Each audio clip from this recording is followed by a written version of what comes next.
bahwa kecukupan alat bukti formil yang dikumpulkan oleh termohon terkait pasal 32 ayat 1 Undang-Undang ITE juga telah ditelaah oleh jaksa peneliti pada Kejaksaan Tinggi DKI Jakarta. Berkas perkara akuo telah dinyatakan lengkap atau P21 oleh Kejaksaan Tinggi DKI Jakarta pada tanggal 30 April 2026 dan telah dilanjutkan dengan proses penyerahan tanggung jawab tersangka dan barang bukti atau tahap 2 pada tanggal 19 Juni 2026 yang menunjukkan bahwa alat bukti yang disajikan termohon dipandang cukup secara formil oleh penuntut umum untuk mendukung dakwaan, termasuk dakwaan berdasarkan pasal 32 ayat 1 Undang-Undang ITE. Bahwa berdasarkan keseluruhan uraian tersebut, termohon berpendapat bahwa pada saat penetapan pemohon sebagai tersangka khusus terhadap pasal 32 ayat 1 Undang-Undang ITE sebagaimana yang dipermasalahkan, telah tersedia sekurang-kurangnya 2 alat bukti yang sah, bahkan 3 jenis alat bukti, sebagaimana dimaksud dalam pasal 184 KUHP. Oleh karenanya, dalil pemohon yang mendalilkan tidak adanya alat bukti sebagaimana dimaksud pada pasal 184 KUHP dalam penetapan pemohon sebagai tersangka khusus terhadap pasal 32 ayat 1 Undang-Undang ITE adalah dalil yang tidak beralasan hukum dan patut ditolak untuk seluruhnya. 5. Pemohon dalam permohonannya mendalilkan termohon tidak pernah menyampaikan BAP pemohon ketika memberikan keterangan sebagai tersangka. Jawaban termohon, bahwa keberatan pemohon mengenai keterlambatan penyampaian atau tidak tersampaikannya salinan BAP apabila pun benar terjadi hanya menyentuh aspek pelayanan administrasi penyidikan dan bukan syarat sah penetapan tersangka. Penetapan tersangka tetap dinilai dari kecukupan alat bukti dan kepatuhan terhadap prosedur hukum acara pidana, bukan dari urusan administrasi pemberian salinan BAP. Bahwa dalam menjalankan rangkaian proses penyidikan, termohon senantiasa menjunjung tinggi asas due process of law sebagai pilar utama file care. Termohon ternyata telah mengakomodir seluruh hak-hak defensif pemohon sebagai tersangka sebagaimana yang dijamin atau diatur dalam Undang-Undang Nomor 8 Tahun 1981 tentang KUHP. Seperti pertama, termohon telah dan melaksanakan pemeriksaan berkas perkara splicing sesuai dengan permohonan dan permohon. Yang kedua, termohon telah melakukan pemeriksaan terhadap saksi-saksi yang meringankan yang diajukan oleh pemohon. Ketiga, termohon telah melaksanakan gelar perkara khusus sebagaimana yang dimintakan oleh pemohon. Termohon memberikan ruang bicara yang seluas-luasnya serta posisi yang sangat adil kepada pemohon dan penasihat hukumnya untuk memaparkan argumentasi maupun pembelaan mereka. Oleh karena itu, secara substansi, hak-hak pembelaan pemohon sejatinya telah terakomodir secara sempurna tanpa adanya terkurangi sedikit pun. Andai pun terdapat perbedaan penafsiran tata cara pelaksanaan pasal 72 KUHP terkait turunan dokumen, keadaan tersebut hanyalah bersifat teknis administratif dan sama sekali tidak mempunyai relevansi yuridis terhadap keabsahan penetapan tersangka. Izin yang mulia dilanjutkan oleh rekan kami. Yang mulia, kami lanjutkan untuk poin bantahan terhadap petitum pemohon. Bahwa terhadap seluruh petitum yang diajukan oleh pemohon, termohon dengan tegas menolak seluruhnya. Karena seluruh tindakan penyelidikan dan penyidikan dalam perkara akuo telah dilakukan berdasarkan kewenangan yang sah menurut Undang-Undang Nomor 8 Tahun 1981 tentang Undang-Undang Hukum Acara Pidana, yang berdasarkan ketentuan peralihan pasal 361 huruf A Undang-Undang Nomor 20 Tahun 2025 tetap merupakan hukum acara yang berlaku terhadap penyelesaian perkara akuo. Bahwa seluruh tindakan termohon telah dilaksanakan berdasarkan kewenangan yang diberikan oleh undang-undang memenuhi prosedur hukum acara pidana, didukung administrasi penyidikan yang sah, serta didasarkan pada bukti permulaan yang cukup sebagaimana dipersyaratkan oleh peraturan perundang-undangan dan putusan Mahkamah Konstitusi nomor 21/PUU/12 Romawi/2014. Seluruh tindakan tersebut juga dilaksanakan secara profesional, proporsional, akuntabel, serta menjunjung tinggi prinsip perlindungan hak asasi manusia. Bahwa sebagaimana termohon uraikan dalam pendahuluan, fakta hukum serta bantahan terhadap seluruh dalil pemohon, pemohon tidak dapat membuktikan adanya cacat kewenangan, cacat prosedur, penyalahgunaan wewenang maupun pelanggaran hukum yang dilakukan termohon dalam proses penyelidikan maupun penyidikan perkara akuo. Oleh karena itu, seluruh petitum pemohon tidak mempunyai dasar fakta maupun dasar hukum untuk dikabulkan. Selanjutnya, termohon memberikan tanggapan terhadap petitum pemohon sebagai berikut.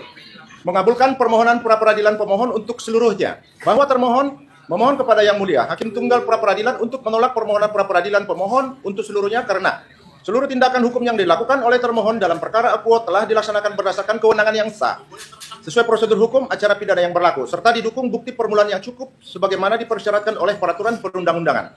Bahwa sebagaimana telah termohon uraikan dalam pendahuluan, fakta hukum serta bantahan terhadap seluruh dalil pemohon, pemohon tidak dapat membuktikan adanya cacat kewenangan, cacat prosedur, penyalahgunaan wewenang maupun pelanggaran hukum dalam seluruh tindakan penyelidikan dan penyidikan yang dilakukan oleh termohon. Oleh karena itu, tidak terdapat alasan hukum untuk mengabulkan permohonan pra-peradilan pemohon sehingga petitum tersebut patut ditolak. 2. terhadap petitum yang meminta agar penetapan tersangka terhadap pemohon dinyatakan tidak sah, bahwa termohon dengan tegas menolak petitum tersebut. Penetapan tersangka terhadap pemohon dilakukan setelah penyidik memperoleh bukti permulaan yang cukup berupa sekurang-kurangnya 2 alat bukti yang sah sebagaimana dimaksud dalam pasal 184 KUHP dan putusan Mahkamah Konstitusi nomor 21/PUU strip 12 Romawi /2014. Penetapan tersebut dilakukan berdasarkan hasil penyidikan yang sah, didukung administrasi penyidikan yang lengkap, serta merupakan pelaksanaan kewenangan penyidikan menurut hukum. Bahwa oleh karena syarat formil maupun material penetapan tersangka telah dipenuhi sebagaimana telah termohon buktikan dalam jawaban ini, maka tidak terdapat alasan hukum untuk menyatakan penetapan tersangka terhadap pemohon tidak sah. Dengan demikian, petitum tersebut patut ditolak. 3. Terhadap petitum yang menyatakan pemohon tidak dapat didakwa dengan pasal 32 ayat 1 Undang-Undang Informasi dan Transaksi Elektronik. Bahwa termohon menolak petitum tersebut karena pada hakikatnya pemohon meminta hakim pra-peradilan menilai terpenuhi atau tidaknya unsur tindak pidana yang disangkakan kepada pemohon. Bahwa penilaian mengenai terpenuhi atau tidaknya unsur tindak pidana, ketepatan penerapan pasal maupun dapat atau tidaknya seseorang didakwa menurut pemeriksaan mengenai perkara pokok yang menjadi kewenangan majelis hakim dalam pemeriksaan perkara pidana, bukan wewenang hakim pra-peradilan. Oleh karena itu, petitum tersebut tidak mempunyai dasar hukum yang patut ditolak. 4. Terhadap petitum yang meminta agar surat perintah penyidikan dinyatakan tidak sah, bahwa termohon menolak petitum tersebut. Seluruh penyidikan dalam perkara akuo dilakukan berdasarkan surat perintah penyidikan yang diterbitkan oleh pejabat yang berwenang sesuai ketentuan KUHP serta merupakan pelaksanaan kewenangan penyidik sebagaimana dimaksud dalam pasal 1 angka 1 dan angka 2 KUHP. Bahwa sepanjang kewenangan penyidik, prosedur penyidikan dan bukti permulaan yang cukup telah terpenuhi sebagaimana termohon uraikan dalam jawaban ini, maka tidak terdapat alasan hukum untuk menyatakan surat perintah penyidikan dimaksud tidak sah. Oleh karena itu, petitum tersebut patutlah ditolak. Terhadap petitum yang meminta pembatalan surat perintah penyidikan, penetapan tersangka maupun dokumen administrasi penyidikan lainnya, bahwa termohon dengan tegas menolak petitum tersebut. Seluruh dokumen administrasi penyidikan sebagaimana dimaksud dalam petitum pemohon merupakan produk administrasi yang diterbitkan sebagai konsekuensi hukum dari pelaksanaan kewenangan penyidikan yang sah menurut KUHP. Bahwa oleh karena penyidikan maupun penetapan tersangka telah dilakukan berdasarkan kewenangan yang sah, memenuhi prosedur hukum acara pidana dan didukung bukti permulaan yang cukup, maka tidak terdapat dasar hukum untuk membatalkan surat perintah penyidikan, surat penetapan tersangka maupun dokumen administrasi penyidikan lainnya. Dengan demikian, petitum tersebut patut ditolak. 6. Terhadap petitum mengenai pemulihan harkat, martabat, dan nama baik pemohon, bahwa termohon menolak petitum tersebut. Rehabilitasi sebagaimana dimaksud dalam pasal 82 ayat 3 huruf C KUHP merupakan akibat hukum yang hanya dapat diberikan apabila terlebih dahulu terbukti bahwa tindakan penyidik dinyatakan tidak sah. Bahwa oleh karena dalam proses, kami ulangi, bahwa oleh karena dalam penanganan perkara hukum seluruh tindakan termohon telah dilakukan secara sah menurut hukum, maka tindakan tidak terdapat dasar hukum untuk mengabulkan permohonan rehabilitasi sebagaimana dimohonkan pemohon. Dengan demikian, petitum tersebut patutlah ditolak. 7. Terhadap petitum yang ditujukan kepada turut termohon, bahwa petitum tersebut sepenuhnya ditujukan kepada turut termohon sehingga tidak mempunyai kepentingan maupun kewenangan hukum untuk memberikan tanggapan terhadapnya. Oleh karena itu, termohon menyerahkan sepenuhnya kepada turut termohon sesuai kewenangannya. Demikian juga yang di petitum nomor 8. Terhadap petitum yang menyatakan turut termohon patut dan tunduk pada putusan perkara akuo, bahwa petitum tersebut sepenuhnya ditujukan kepada turut termohon sehingga termohon tidak mempunyai kepentingan maupun kewenangan hukum untuk memberikan tanggapan terhadapnya. Oleh karena itu, termohon menyerahkan sepenuhnya kepada turut termohon sesuai kewenangannya. 9. Terhadap petitum mengenai biaya perkara, bahwa karena seluruh dalil pemohon tidak terbukti menurut hukum serta seluruh petitum pemohon tidak beralasan hukum, maka biaya perkara dibebankan sesuai ketentuan peraturan perundangan yang berlaku. Berdasarkan seluruh uraian dalam pendahuluan, fakta hukum, bantahan terhadap posita, dan bantahan terhadap petitum, telah terbukti bahwa seluruh tindakan termohon dilakukan berdasarkan kewenangan yang sah, memenuhi ketentuan acara pidana, didukung bukti permulaan yang cukup, serta tidak bertentangan dengan putusan Mahkamah Konstitusi maupun ketentuan peraturan perundang-undangan. Sebaliknya, pemohon tidak dapat membuktikan adanya cacat kewenangan, cacat prosedur, ataupun pelanggaran hukum yang mengakibatkan tidak sahnya penyidikan maupun penetapan tersangka. Oleh karena itu, sudah sepatutnya Yang Mulia Hakim Tunggal pra-peradilan menolak permohonan pra-peradilan pemohon untuk seluruhnya. Ini Yang Mulia dilanjutkan rekan. Terima kasih Yang Mulia, kami lanjutkan. Romawi 3, petitum termohon. Berdasarkan seluruh uraian fakta dan alasan hukum sebagaimana telah dikemukakan di atas, termohon mohon kepada Yang Mulia Hakim Tunggal pra-peradilan Pengadilan Negeri Jakarta Selatan yang memeriksa dan mengadili perkara akuo berkenan menjatuhkan putusan sebagai berikut. 1. Menolak seluruh permohonan pra-peradilan pemohon untuk seluruhnya. 2. Menyatakan penetapan tersangka yang dilakukan termohon berdasarkan surat ketetapan tentang penetapan tersangka nomor Estat S data 4 1899 Romawi 11 2025 di Treskrimum Polda Metro Jaya tanggal 7 November 2025 atas nama KRMT Roy Suryo Notori Projo adalah sah menurut hukum. 3. Menyatakan keseluruhan tindakan penyidikan yang dilakukan oleh termohon berdasarkan A. Surat perintah penyidikan SP S1.1 garing 3147 garing Romawi 7 2025 garing Treskrimum Polda Metro Jaya tanggal 14 Juli 2025. B. Surat perintah penyidikan SP garing 94 garing Romawi 1 garing Res titik 1.14 2026 di Treskrimum Polda Metro Jaya tanggal 15 Januari 2026. C. Surat perintah penyidikan SP 1043 garing Romawi 3 Res titik 1.14 garing 2026 di Treskrimum Polda Metro Jaya tanggal 30 Maret 2026. D. Surat perintah penyidikan SP garing 1270 garing Romawi 4 garing Res titik 1.14 garing 2026 di Treskrimum Polda Metro Jaya tanggal 15 April 2026 adalah sah menurut hukum. 4. Membebankan biaya perkara kepada pemohon atau menurut ketentuan hukum yang berlaku. Atau apabila Yang Mulia Hakim Tunggal pra-peradilan yang memeriksa dan mengadili perkara aku berpendapat lain, mohon putusan yang seadil-adilnya. Ex aequo et bono.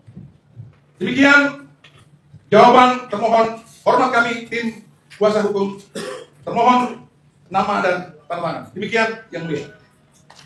Terima kasih. Nanti langsung dikirim ke kami ya. Siap. Turut termohon silakan.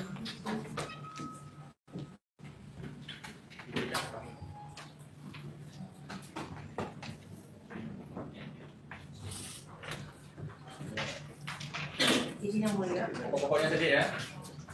Siap.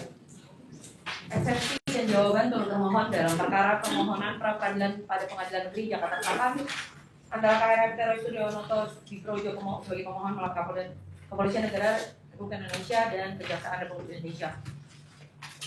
Bahwa pada saat ini turut termohon akan langsung membacakan pada pokoknya adalah bahwa setelah turut termohon meneliti dengan seksama seluruh dalil permohonan peradilan yang diajukan oleh pemohon, turut termohon menemukan adanya kontradiksi logika hukum yang nyata serta tindakan memilah-memilah aturan secara oportunis demi keuntungan pihak pemohon.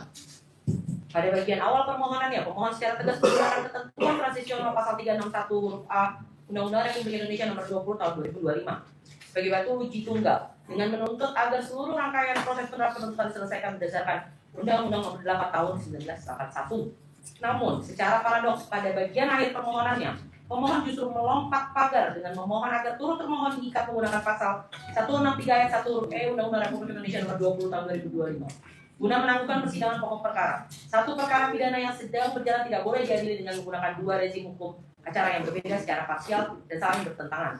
Tindakan pemohon yang mencampur-adukan hukum acara analog dan hukum acara modern hanya untuk mengambil klausul yang menguntungkan dirinya merupakan penyelundupan hukum yang wajib ditolak. Bahwa inkonsistensi pemohon kian nyata ketika pemohon secara sistematis mencoba menyeret forum pra-adjudikasi untuk menguji keabsahan material Undang-Undang Pasal 32 ayat 1 UU ITE.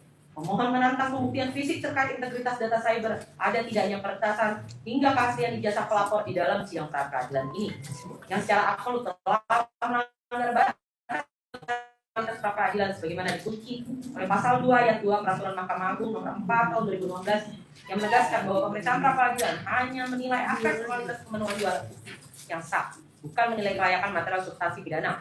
Bahwa untuk meluruskan kekeliruan pemohon mengenai kekuatan pembuktian dokumen elektronik yang dijadikan basis penetapan tersangka, turut termohon merujuk pada ketentuan pasal 5 ayat 1 dan 2 Undang-Undang Nomor 11 Tahun 2008 tentang informasi dan transaksi elektronik yang mengatur 1. Bahwa informasi elektronik dan atau dokumen elektronik dan atau hasil cetaknya dokumen merupakan alat bukti yang sah. 2. Menyatakan bahwa informasi elektronik dan atau dokumen elektronik beserta hasil cetaknya merupakan perluasan dari alat bukti yang sah sesuai dengan hukum acara yang berlaku di Indonesia. Berdasarkan legitimasi pasal 5 Undang-Undang Nomor 11 Tahun 2008 tentang informasi dan transaksi elektronik, seluruh informasi elektronik dan dokumen elektronik yang disita oleh penyidik adalah perluasan alat bukti yang sah demi hukum. Oleh karena itu, perdebatan teknis mengenai originalitas jejak digital maupun hasil uji forensik atas dokumen elektronik tersebut bukan merupakan objek penilaian hakim pra-peradilan, melainkan materi murni dari persidangan perkara pokok di hadapan majelis hakim Pengadilan Negeri Jakarta Selatan.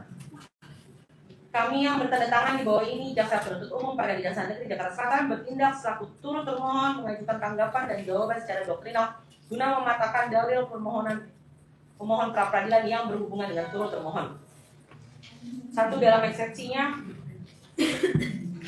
eksepsi kompetensi absolut permohonan pemohon keliru memasuki materi pokok perkara, bahwa berdasarkan pasal 2 ayat 2 Peraturan Mahkamah Agung Nomor 4 Tahun 2016 tentang penyelenggaraan sidang pra-peradilan secara tegas menyatakan pemeriksaan pra-peradilan hanya menilai aspek formil dan tidak memasuki pemeriksaan materi pokok perkara, bahwa dalil-dalil pemohon dalam angka 17 sampai dengan angka 24 murni berisikan analisis material mengenai unsur-unsur pasal 32 ayat 1 Undang-Undang 11 Tahun 2008 tentang informasi dan transaksi elektronik, mengenai perbuatan mengubah, menambah, atau merusak informasi elektronik milik orang lain. Perdebatan pemohon mengenai apakah perbuatan tersebut harus berupa tindakan fisik seperti mencuri hard disk atau peretasan cyber, serta pembuktian ada tidaknya niat jahat menurut turut termohon adalah murni ranah pembuktian material.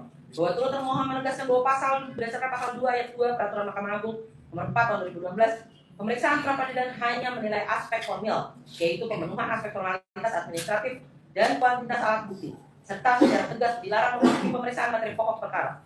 Dalil pemohon yang memperdebatkan interpretasi frasa dengan cara apapun dalam undang-undang informasi dan transaksi elektronik adalah materi pembelaan atau pledoi yang merupakan kompetensi absolut majelis hakim sidang perkara pidana pokok dan bukan objek pra-peradilan. Dengan demikian, dalil pemohon tidak beralasan menurut hukum dan oleh karenanya harus ditolak. Kedua, bahwa pemohon dalam petitum permohonan yang menuntut pembatalan 3 surat perintah penyidikan Sprindik tahun 2025 dan 2026 serta surat ketetapan tersangka nomor S/S/41899 di Treskrimum tertanggal 7 November 2025. Secara hukum administrasi yudisial, seluruh dokumen tersebut diterbitkan secara mandiri dan atributif oleh penyidik atau turut termohon, dan penuntut umum sebagai turut termohon ditarik sebagai pihak murni atas dasar doktrin pluralitas konsorsium atau kelayakan pihak. Bahwa berdasarkan pasal 77 huruf A Undang-Undang Nomor 8 Tahun 1981 tentang Hukum Acara Pidana, juga putusan Mahkamah Agung Republik Indonesia Nomor 21 Tahun 2014, lembaga pra-peradilan berfungsi menguji keabsahan tindakan paksa yang dilakukan oleh instansi yang menerbitkan dokumen tersebut. Seluruh dokumen sprindik dan penetapan tersangka yang disengketakan secara nyata diterbitkan secara atributif oleh penyidik atau termohon. Bahwa turut termohon tidak memiliki hubungan kausalitas terhadap penerbitan objek sengketa karena mempunyai tugas dan fungsi masing-masing. Berdasarkan asas diferensiasi fungsional, menuntut turut termohon untuk ikut bertanggung jawab membatalkan sprindik dan status tersangka adalah sebuah kekeliruan hukum yang nyata. Bahwa menarik turut termohon sebagai pihak yang dituntut untuk membatalkan sprindik dan status tersangka adalah salah alamat, karena turut termohon tidak memiliki wewenang eksekutif sektoral untuk membatalkan produk hukum milik termohon. Dengan demikian, dalil pemohon tidak beralasan menurut hukum dan oleh karenanya harus dinyatakan ditolak. Bahwa perkara pokok atas nama tersangka Dr. KRMT Roy Suryo atau Projo telah resmi dilimpahkan oleh turut termohon ke Pengadilan Negeri Jakarta Timur pada tanggal 23 Juni 2026 dan telah diterima resmi oleh pengadilan. Berdasarkan rezim Undang-Undang Nomor 8 Tahun 1981 dan putusan MK Nomor 102 Tahun 2015, pelimpahan perkara pokok secara otomatis menggugurkan kewenangan pra-peradilan. Bahwa mengingat batu uji yang disepakati oleh pemohon sendiri adalah pasal 361 huruf A Undang-Undang Nomor 20 Tahun 2025 yang memerintahkan bahwa perkara yang penyidikannya dimulai sebelum undang-undang baru berlaku wajib diselesaikan berdasarkan Undang-Undang Nomor 8 Tahun 1981. Bahwa berdasarkan putusan Mahkamah Konstitusi Republik Indonesia Nomor 102 Tahun 2015, dalam hal perkara pokok sudah dilimpahkan ke pengadilan dan pemeriksaan sidang pokok segera dimulai, maka permohonan pra-peradilan demi hukum dinyatakan gugur. Dengan demikian, dalil pemohon tidak beralasan menurut hukum dan oleh karenanya harus dinyatakan ditolak. Dilanjutkan ya. Dilanjutkan. Dalam pokok perkara 1. Anggaran atas dalil alat bukti kuantitatif dan putusan MK Nomor 21 Tahun 2014. Legalitas penerbitan P21 menegaskan kepenuhan threshold putusan MK Nomor 21 Tahun 2014. Bahwa turut termohon selaku jaksa peneliti telah melakukan fungsi filtering justisial dalam pra penuntutan secara ketat. Berkas perkara yang dinyatakan lengkap P21 tanggal 30 April 2026 telah memenuhi threshold kuantitatif pasal 184 ayat 1 KUHP lama yang didukung secara sah oleh keterangan saksi, keterangan ahli informasi elektronik, jaring digital forensik, dan alat bukti surat serta perluasan makna alat bukti elektronik menambah satu alat bukti sebagaimana diatur dalam pasal 5 ayat 1 dan 2 Undang-Undang Nomor 11 Tahun 2008 tentang Informasi dan Transaksi Elektronik. Sesuai dengan Perma 4 Tahun 2016, hakim pra peradilan hanya berwenang memeriksa ada atau tidaknya minimal 2 alat bukti tersebut secara formal dan tidak berwenang menguji kualitas material isi kesaksian saksi atau ahli tersebut. Dengan demikian, dalil pemohon tidak beralasan menurut hukum dan oleh karenanya harus dinyatakan ditolak. 2. Sanggahan terhadap dalil legal standing pelapor dan multiplicitas laporan polisi. Bahwa pemohon mempersoalkan adanya 4 laporan polisi dan menuduh 3 pelapor lainnya, Andi Kurniawan, Teddy Manan, Farid Samuel Suwecen, tidak memiliki legal standing karena memposisikan diri sebagai korban dalam kasus berita jasa palsu Insinyur Haji Joko Widodo. Pemohon juga menuduh adanya penyelundupan pasal 32 ayat 1 Undang-Undang Informasi dan Transaksi Elektronik demi melegitimasi ancaman pidana tinggi. Bahwa dalam tindak pidana cyber dan tindak pidana umum yang menyerang kepentingan publik atau keterlibatan masyarakat, laporan polisi dapat bersumber dari siapapun yang mengetahui atau merasa dirugikan secara sosiologis akibat kegagalan informasi cyber yang disebarkan. Lebih dari itu, dalam proses penuntutan, turut termohon memiliki kewenangan penuh berdasarkan asas dominus litis sebagaimana pasal 137, 138, dan 139 KUHP 81 untuk menyaring, menggabungkan, atau mengesampingkan perkara-perkara yang tidak relevan. Fakta bahwa proses hukum ini berjalan di atas LP yang aktif dan sah membuktikan bahwa hak-hak formal pemohon dilindungi dari ketidakpastian hukum. Bahwa termohon menegaskan ancaman pidana adalah produk legislasi yang sah dari pembentuk undang-undang, bukan rekayasa aparat. Peradaan 3 LP lainnya yang bersifat pasif sama sekali tidak menegaskan keabsahan 1 LP aktif yang digunakan sebagai basis pengeluaran P21. Jaksa penuntut umum memiliki independensi mutlak untuk melakukan penuntutan berdasarkan laporan yang dinilai memiliki pembuktian paling kuat demi melindungi kepentingan hukum korban Insinyur Haji Joko Widodo. Dengan demikian, dalil pemohon tidak beralasan menurut hukum dan oleh karenanya harus dinyatakan ditolak. 3. Sanggahan atas klaim peningkatan penuntut umum lewat pasal 163 Undang-Undang Nomor 20 Tahun 2025, inkonsistensi logika hukum pemohon mengenai penerapan pasal transisi. Bahwa pemohon menyatakan menarik kejaksaan sebagai turut termohon untuk mengikat secara formal agar mengambil pasal 1 dan 3 ayat 1 huruf D Undang-Undang Nomor 20 Tahun 2025, bahwa pemohon mengalami kontradiksi logika hukum yang akut. Di satu sisi, pada angka 1 permohonan, pemohon menetapkan pasal 361A sebagai batu uji tunggal persidangan ini. Namun di sisi lain, pemohon mencoba menyelesaikan ketentuan pasal 163 Undang-Undang Nomor 20 Tahun 2025 untuk melarang penuntut umum melimpahkan atau menyidangkan perkara. Bahwa pemohon tidak boleh melakukan cherry picking atau memilih-pilih aturan hukum acara demi keuntungan sepihak. Jika fase pra penuntutan perkara ini tunduk pada Undang-Undang Nomor 8 Tahun 81, maka ketentuan hukumnya pra peradilan akibat pelimpahan perkara juga wajib tunduk pada pasal 82 ayat 1 huruf B Undang-Undang Nomor 8 Tahun 81. Penuntut umum tidak dapat dilarang melaksanakan tugas konstitusionalnya untuk melimpahkan perkara pidana. Berdasarkan asas tempus regit actum, jika penanganan perkara pada tahap pra penuntutan tunduk pada KUHP 1981, maka hak atributif penuntut umum untuk melimpahkan perkara ke pengadilan tidak dapat diamputasi atau dihambat oleh aturan dari rezim hukum acara baru yang belum diterapkan secara penuh pada fase transisi perkara aku. Dengan demikian, dalil pemohon tidak beralasan untuk hukum dan oleh karenanya harus dinyatakan ditolak. Kesimpulan dan itu, yang mulia majelis, yang mulia hakim pra peradilan, kuasa hukum pemohon yang kami hormati, kuasa termohon, hadirin sidang yang kami hormati. Berdasarkan seluruh uraian juridis, fakta persidangan serta dalil-dalil hukum yang telah dikemukakan oleh penuntut termohon, baik dalam bagian eksepsi maupun dalam pokok perkara, maka penuntut termohon menarik poin-poin kesimpulan yang bersifat mutlak dan imperatif sebagai berikut. 1. Bahwa dalil-dalil pemohon yang memperdebatkan penggunaan unsur material, dikotomi perbuatan serta ada tidaknya niat jahat dalam pasal 32 ayat 1 Undang-Undang ITE melanggar batas penilaian pasal 2 ayat 2 Perma Nomor 4 Tahun 2016. Pengujian substansi material tersebut merupakan kompetensi absolut majelis hakim pemeriksaan pokok perkara di sidang pengadilan, sehingga forum pra peradilan ini secara hukum tidak berwenang untuk memeriksa dan memutusnya. 2. Bahwa objek sengketa yang dimohonkan pembatalan oleh pemohon berupa 3 surat perintah penyidikan dan surat keterangan secara nyata merupakan produk hukum administratif justisial yang diterbitkan secara mandiri oleh penyidik atau termohon. Menurut termohon tidak memiliki hubungan hukum kausalitas ataupun kewenangan tersebut berdasarkan pasal 77A Undang-Undang Nomor 8 Tahun 81 untuk membatalkan produk instansi lain, sehingga menarikkan kejaksaan sebagai pihak yang dituntut keliru secara hukum.